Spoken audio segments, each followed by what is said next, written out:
In the land of Oz, citizens of a town called Munchkinland hear rumors of the death of a wicked witch. After a while, a lady named Glinda arrives in a bubble and confirms to everyone that the Wicked Witch of the West is really dead. They all look happy about this, but after they rejoice by dancing around, the girl asks Glinda why wickedness happens. Glinda says it's a good question and that it often confuses people because no one is sure whether people are born wicked or if they have wickedness thrust upon them. Just then, Glinda narrates the story of how the Wicked Witch's mom had an affair with a salesman despite being married to the governor of Munchkinland, Frop. This affair got the witch's mom pregnant, but Frop always believed the baby was his. On the day of her delivery, Frop looks disappointed to see that his wife has given birth to a baby with green skin. As he tells the nurses to take the baby away, she cries loudly, and the small objects in the room suddenly fly to the ceiling. Frop is shocked by this, but he still insists that he doesn't want to see his daughter, who is named Elphaba, as her nanny Dulcibert takes her out of the room. She stares at Elphaba and says she'll take care of her. Following this, Dulcibert decides to raise Elphaba as she grows older. One day, while Elphaba is reading a book, Dulcibert tells her to watch her little sister,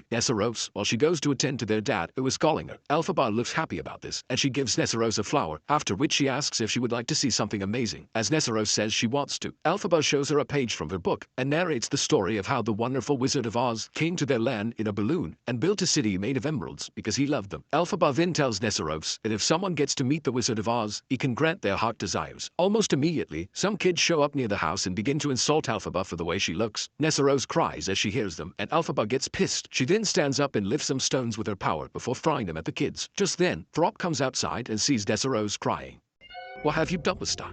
He blames Elphaba and says that she has likely done something to her sister, and this leaves her disappointed. As he eventually heads back inside with Nessaros, Dulcibert tells Elphaba that Frop shouldn't have talked to her like that, or she still looks sad. Back in the present, Glinda decides to return to Emerald City after sharing the news of the witch's death. Before she leaves, one of the villagers asks if it's true that she and the witch were friends. Glinda says they were, and that their paths crossed when they were at Chiz University. Following this, Glinda remembers how they met and narrates the story to the villagers. Many years earlier, Elphaba arrives at Chiz University with Frop to drop off Nessaros, who will be a new student there. Glinda also happens to be one of the new students at the school, and as she sees Elphaba, she looks frightened. Elphaba jokingly asks if there's something wrong with her, but Glinda says she just looks different. Elphaba then mentions that she has always been green, and Glinda says she's sorry that Elphaba has to live with such a problem. She adds that she plans to major in sorcery, and that if Elphaba ever wants to change how she looks, she can be of help to her. Saranga. Glinda's friends, Shenshin and Fanny, seem to be proud of Glinda for being kind, but Elphaba finds it insulting. She also says it's weird that Glinda would offer to help someone she doesn't know with a skill set she doesn't have. Before Glinda can defend herself, Frop brings Nessaros to the scene in a wheelchair and tells Elphaba to stop trying to draw unnecessary attention to herself. He then gives Nessaros a pair of silver shoes that belong to his late wife. As he leaves to put the gift in her suitcase, Elphaba says she's really excited that her sister is going to embark on a new adventure at Chiz. Nessaros says she'll miss her, but Elphaba mentions that she'll probably be having too much fun to even remember her. Shortly after, all the new students are told to enter the school premises. As Nessaros goes inside alone, Frop tells Elphaba to follow her to make sure she's well settled in because he can't risk anything happening to her. Elphaba says that Nessaros won't like her being there because she prefers to do things on her own, but Frop insists that she does as she's told. She'll be fine. Following this, she goes into the school and sees the Shiz president introducing the students to the head of the school's history department, Dr. Dillamon, and the dean of sorcery studies, Madame Morrible. Everyone cheers for the professors, but they all seem more amazed to see Madame Morrible after she gives a speech, telling the students that she and her colleagues had the highest hopes for them. She instructs the school's headmistress, Miss Caudle, to show them where to find their dormitory designations and room assignments. Miss Caudle does just this, and as Madame Morrible is walking away from the auditorium, Belinda goes to meet her. She then mentions that she would like to join Madame Morrible's sorcery seminar class, but Professor says she doesn't usually take new students and recognizes her as the governor's daughter. As she talks about how Nessaros will enjoy her time at the school, Elphaba appears in front of them and Miss Caudle looks terrified. Nessaros asks Elphaba why she's still there, and she says their dad told her to ensure she's well settled in. Miss Caudle says she can do that, but Nessaros mentions that she doesn't want anyone's help. Miss Caudle doesn't listen to her. "I'll bring you there myself." And as she wheels Nessaros away, Elphaba gets pissed and uses her powers to lift some objects and throw them around until she gets back her sister. Everyone is shocked by this, but Nessaros looks embarrassed and wheels herself away from the scene. As Elphaba looks disappointed that she has ruined her sister's first day at the new school, Madame Morrible shows up and takes responsibility for what happened, saying she did it to make the students understand that they need to expect the unexpected at Chiz. It turns out that she actually saw what Elphaba did and was impressed, so she now wants to accept her as her only student. As she asks if anyone would like to be Elphaba's roommate, Belinda gets close to Madame Morrible, and the professor assumes that she wants to volunteer to share a room with Elphaba. Madame Morrible then tells Elphaba to move in with Glinda, and the girls look shocked before they say anything. She walks away and calls Elphaba to come with her. Glinda then hears Madame Morrible saying that she wants Elphaba to be her only student, and this makes her jealous. Something is very wrong. Elphaba thanks Madame Morrible for covering for her, but she says she's not sure she can stay because her dad won't like the idea. Madame Morrible says she'll speak to Frop about it to make sure he agrees to let her stay. She also asks about Elphaba's talent and when she discovered she could do magic. Elphaba says she's not sure if it's a talent because she can't control it. Madame Morrible then mentions that if Elphaba is able to control her magic, she'll take her to meet the Wizard of Oz and convince him to make her his magic Grand Vizier. She adds that she has been waiting for years to meet someone with Elphaba's talent and that she'll write a letter to the wizard to inform him about her. As she walks away, Elphaba looks very happy because she has always wanted to meet the wizard so that he can change her skin color. After a while, Elphaba heads to the room and sees that Galinda has occupied nearly the whole place. Elphaba says it's not fair, but Galinda mentions that she expected to be given a private suite. She eventually shows Elphaba the small space she left for her, and she says she hopes her roommate will put in a good word for her with Madame Morrible. Screamed. Elphaba doesn't respond to this, but as she's trying to clear her space, Galinda accuses her of being responsible for the chaos that happened earlier. Elphaba says it was Madame Morrible, but Galinda refuses to believe this. She then asks how Elphaba was able to do it, but she doesn't say anything. As she keeps disturbing her, Elphaba eventually shouts at her and says she doesn't know. The room window gets shattered in the process, and Galinda looks amazed. Despite this, though, the two girls don't seem to like each other, and they start doing things separately. The next day, the girls head to Dr. Dillamond's class, along with some other students. During the class, Dillamond keeps referring to Galinda as Galinda, and she complains about this. As she mentions that Dillamond is the only professor who still fails to pronounce her name well, Elphaba defends him and says that he's not like the others. Before they argue about it, Dillamond mentions that goats like him don't have front upper teeth and that's why he's unable to say Galinda's name well. After this, he talks about how he's the only animal teacher in the school because people are currently rejecting animals.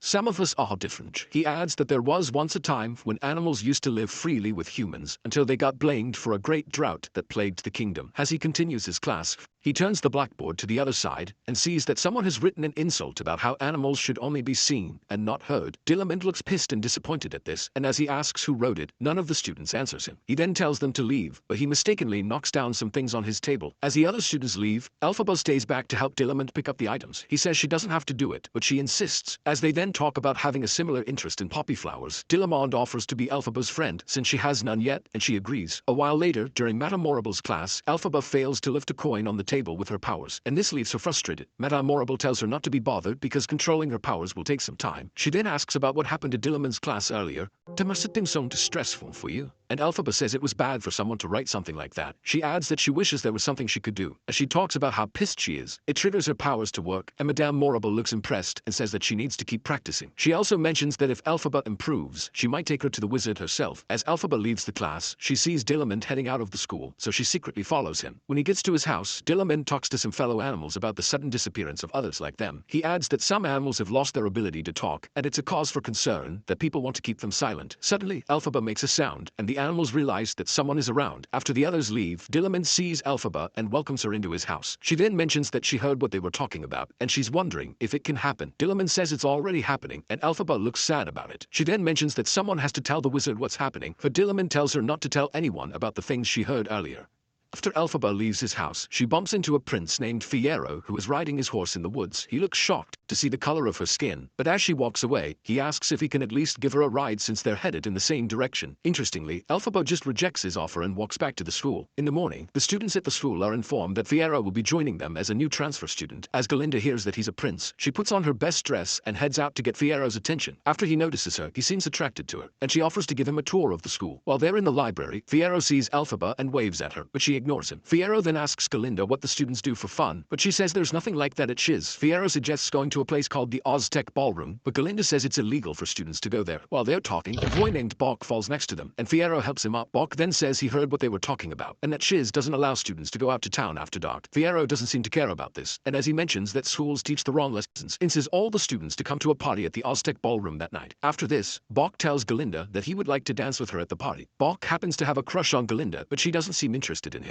because she likes Fiyero, instead of telling him that she likes someone else. Galinda tells Bok to ask Nessaros to follow him to the dance instead, as she mentions that she'll consider him to be her hero if he does that. Bok says he'd do anything for her. Just then, Bok goes to ask Nessaros to the dance, and she looks happy about this. Shortly after, Nessaros meets Elphaba and tells her that she'll be going to the dance later that night. She adds that Galinda helped her get a date because Bok said she was the one who convinced him to ask her out. Elphaba tries to warn Nessaros about Galinda, but she tells her sister to be happy for her instead of trying to correct her. Elsewhere, Shen and Fanny help Galinda pick the dress to wear to the party so she can impress Fiera. A sees a black pointed hat and asks Galinda about it. She says that her grandmother made it, but it's not something she would wear. She adds that she would have given it out to someone, but she doesn't hate anyone that much. Fanny and Shen suggest giving it to Elphaba, but Galinda says she can't do that. Almost immediately, Elphaba enters the room, and Galinda's friends leave. Elphaba then thanks Galinda for what she did to help Nessarose get a date for the party. Galinda says it was nothing, and she also invites Elphaba to the party. Elphaba looks shocked, but Galinda says it wouldn't make sense for her to be the only student who won't be there. She then gives Elphaba the pointed hat and says that it suits her well. As Elphaba looks at the hat, she smiles and seems happy that Galinda is being nice to her. Shortly after, she goes to meet Madame Morrible to ask for a favor. Later that night, at the party, Boke can't stop staring at Galinda while she's dancing with Fiera. He then tells Nessarose that he has something to confess to her. Nessarose asks if he's concerned that his date is in a wheelchair, but Boke says he's not, since Galinda seems to be happy with someone else. Boke decides against telling Nessarose that he doesn't like her as much as she thinks. He then says she's beautiful, and Nessarose looks extremely happy while singing that they deserve each other. Shortly after, Madame Morrible arrives at the party to give Galinda a training wand. Galinda is shocked by this, and she thanks Madame Morrible for having faith in her and making her one of her students, and everyone looks at her strangely. As she notices that they're making fun of her hat, she looks embarrassed and takes it off. She then starts dancing weirdly, and as the students laugh at her, Galinda looks sad and decides to join her. As they dance together, all the students eventually join them, and Elphaba looks happy that Galinda stood up for her. When they arrive home, they talk about how much fun they had at the party. This suggests that they both share something no one knows about them. Galinda starts by saying that she plans to marry Fiero, even though he hasn't asked her out yet. Elphaba initially refuses to say anything, but she eventually mentions that her dad hates her, and she believes he has a good reason for it. Galinda asks what she means, and Elphaba says that after she was born with green skin, Throp tried to prevent the same thing from happening when her mom got pregnant with Nessarose. During the pregnancy, Throp forced his wife to chew milk flowers, and this caused her to have a premature delivery, which led to her death and resulted in Nessarose being born with a disability. Galinda looks sad to hear this, and she says it was the milk flowers' fault and not Elphaba's. The next day, as the students arrive for Dillamon's class, Elphaba gives him some poppy flowers, but he just tells her to go to her seat. After all the students are seated, Dillamon mentions that he'll no longer be a professor at Shiz because animals aren't allowed to teach anymore. As he tries to explain what happened, Miss Caudle brings some guards to the classroom to take Dillamon away. While he's being dragged, Dillamon tells the students that they've not been told the full story of what's happening. After he's taken away, Elphaba asks the students if they'll just sit down and do nothing. You can't permit this, but Caudle tells her to also return to her seat. She then mentions that their new professor, Nicodic, has prepared a presentation for them. Almost immediately, Nicodic enters the classroom and shows the students a lion cub inside a cage. He then mentions that the cage is an innovation meant to prevent animals from learning to speak. Elphaba doesn't like this because the cub looks scared in the cage, but Nicodic rules it out as anything serious. Elphaba looks disappointed and tells Galinda and Fiero that they have to do something. As Fiero asks what they could possibly do, Elphaba angrily hits the poppy flowers on the table and says they have to do something. Suddenly the poppy flowers start spinning, and as the dust fills the room, everyone falls asleep except Elphaba and Fiero. As he asks what just happened, Elphaba says she doesn't know what she did. Before she says anything else, he carries the cub out of the cage and tells Elphaba that they need to get it to safety after they leave the school.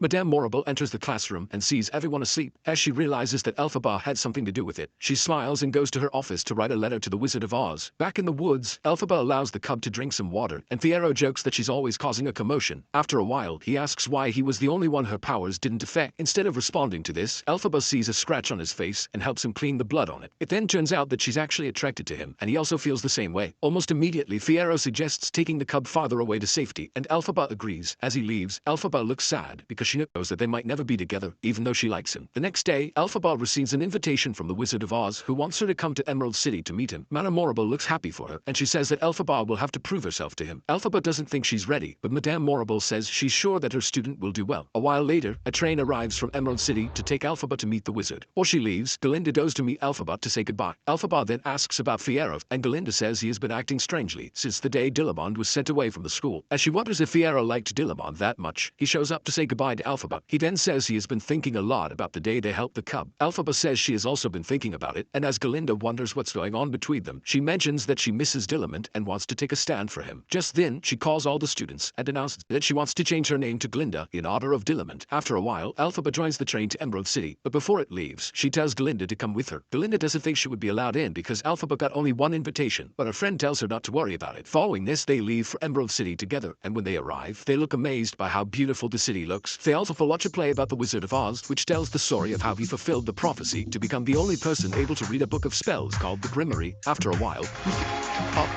One of the wizard's monkey guards takes them into his castle. As they enter, they see a giant robot that asks who they are. Elphaba looks scared and nearly runs away, but Galinda holds her back. After she then mentions her name, the wizard comes out to introduce himself to them. He looks quite happy to see Elphaba, but he says he wasn't expecting Galinda. She then mentions that she's Elphaba's friend and that they've both been looking forward to meeting him. Shortly after, the wizard shows them his design for a new city called the Oz of Tomorrow. He then gives Elphaba a figurine of herself, and she happily accepts it. As she looks at it, she says it's green, and the wizard asks if it's what she wants him to change about it. Elphaba thinks about it for a while, but she says she'd prefer if he helped the animals because something bad is happening to them. The wizard says he likes her request and that he was hoping she would want to save the animals because he believes everyone deserves a chance. Shortly after, Betsy, Madame Morrible arrives at the castle and says she couldn't afford to miss Elphaba's big moment. Just then, the leader of the wizard's monkey guards, Chastery, removes the piece of cloth covering the grimoire. Elphaba and Galinda are shocked to see it, and they walk toward it. Madame Morrible then mentions that Elphaba doesn't need to pressure herself to read it yet, but she says she wants to try. Surprisingly, the grimoire opens when Elphaba goes close to it, and Madame Morrible and the wizard look shocked. The wizard then asks Madame Morrible for the spell sheet like Elphaba to try first. Madame Morrible says they've been working on levitation in their classes, and the wizard then calls Elphaba's attention and tells her about how Chastery likes watching birds. Suddenly, the words in the grimoire start glowing, and Madame Morrible tells Elphaba that it's fine if she doesn't know how to read it, because the book is written in a lost language of spells. Before she says anything else, Elphaba starts reading the words fluently, and this leaves Madame Morrible shocked. After she's done reading the spell, Chastery suddenly starts moving around. Hey, Elphaba wonders what's wrong, but Madame Morrible says it's just a transition process. Just then, Chastery painfully sprouts wings and flies to the ceiling. The Wizardverse, what she just did. Madame Morrible then says that spells from the grimoire can never be reversed. Elphaba is shocked to hear this, but as she walks out to the hallway, she sees that all the monkey guards have sprouted wings and are now struggling to fly. Elphaba cannot believe what she has done, but Madame Morrible looks happy and says that the flying monkeys will make good spies. Elphaba looks shocked to hear this, and as she walks away, the wizard tells her that what Madame Morrible meant to say is that the monkeys will be scouts who will help them monitor any suspicious animal activity in the kingdom. Elphaba doesn't get why they would want this, but she eventually realizes that the wizard is behind the recent hate for the animals. The wizard says that giving the people a common enemy to hate has always been a good strategy to maintain peace, and Madame Morrible also mentions that their plan will benefit Elphaba, as she then asks why they didn't make the spies themselves. She brings the grimoire to the wizard and tells him to read it. Interestingly, he's unable to do this, and Elphaba realizes that he has no real power and has been lying to the people of Oz. She looks hurt by this, but Madame Morrible tells her to think of her future. Galinda tells Elphaba to listen to them, and the wizard says there's a future where they'll all get to live in Emerald City together. Galinda looks happy about this, but Elphaba refuses to work with them to continue deceiving the people and mutilating the animals. As she storms out of the castle, Madame Morrible tells Galinda that if she wants to do herself any good, she needs to bring Elphaba back. Galinda quickly runs to find Elphaba, and Madame Morrible goes to tell the flying monkeys to make sure she doesn't leave the city if they still want to see their families. The wizard also alerts his guards that there's a fugitive in the city that must be found. The monkeys eventually find Elphaba, but as she tries to run away, Galinda shows up and tells her that she needs to come back and do what the wizard wants. Elphaba doesn't listen to her, and she runs away to enter a hot air balloon. Galinda also follows her, but as some guards show up in the room, Elphaba quickly tries to move the balloon out of the castle, but it eventually gets damaged. Both leave the balloon unhurt, and as they get to another room, Galinda tells Elphaba that she needs to calm down and listen to what Madame Morrible and the wizard have to say. Elphaba says she'll never do that, and she mentions that she's not surprised Galinda's on their side because she's only interested in feeding her ambition. Galinda denies this, but as they keep arguing, they hear an announcement from Madame Morrible, who tells everyone in the city to beware of Elphaba because she's evil. She adds that Elphaba's green skin is a manifestation of her twisted nature and that she's responsible for the mutilation of the monkeys. As Madame Morrible ends the announcement by calling her a wicked witch, Elphaba looks sad and disappointed. Galinda then holds her hands and says that she can go back to apologize for what happened. Don't be afraid. She adds that Elphaba can still be with the wizard and have everything she wants, but she says she's not interested. She also mentions that she's tired of playing by someone else's rules, and it's time for her to trust her instincts. As she walks up to the top of the building, she notices that the guards are still looking for her, so she brings out the grimoire and reads a spell to see if she can grow wings. While she's at it, Galinda tells her to stop and says that she might not be as powerful as she thinks. Suddenly, a broom flies toward Elphaba, and she looks shocked. After Elphaba grabs it, she tells Galinda to come with her because they could achieve so much together. Galinda notices that Elphaba is trembling, and she wraps a black cloth around her friend's body. Following this, Galinda says she hopes Elphaba is happy with her choice to run away from Emerald City. Elphaba also says the same to her, and as the guards enter the room, they run outside together. Unfortunately, Galinda is grabbed by the guards, and Elphaba tells them to leave her alone, but they don't listen. Before they are protected, she jumps out of a window and starts falling to the ground. Suddenly, she thinks about her childhood trauma and sees her younger self in a mirror. As she tries to touch the mirror, the broom starts working, and Elphaba uses it to fly back to the castle to try to save Galinda. The guards still don't release her, and she flies over hears Madame Morrible's announcement. announcement and suffers a heart attack while Nessa Rose is in his office. The hero also rides his horse and leads the lights in the city. As she says this, and the wizard looks worried. Just then, Madame Horrible takes Galinda back into the castle, and Elphaba flies away toward the west. From Elphaba's story so far, it turns out that she isn't really the Wicked Witch everyone believes her to be. Madame Horrible and the Wizard of Oz happen to be the evil characters in this story.